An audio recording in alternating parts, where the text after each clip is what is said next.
السلام عليكم ورحمة الله وبركاته. نحمده ونصلي على رسوله الكريم، أما بعد فأعوذ بالله من الشيطان الرجيم. بسم الله الرحمن الرحيم. قل هل يستوي الذين يعلمون والذين لا يعلمون؟ صدق الله العظيم.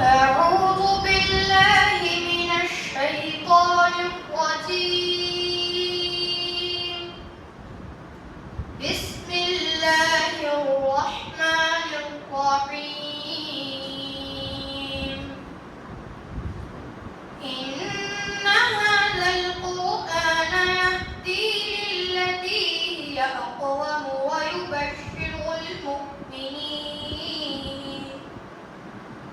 ويبشر المؤمنين الذين يعملون الصالحات أن لهم أجرا كبيرا وأن الذين لا يؤمنون بالآخرة أعتدنا لهم عذابا أليما.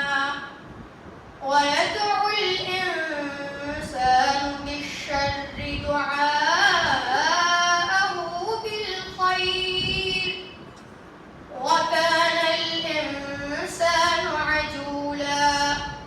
وجعلنا الليل والنهار آيتين فمحونا آية الليل وجعلنا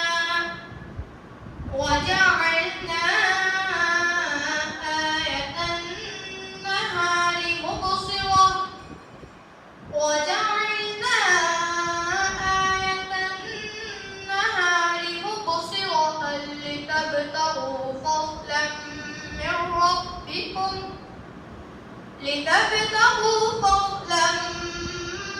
ربكم ولتعلموا عدد السنين والحساب وكل شيء فصلناه تفصيلا.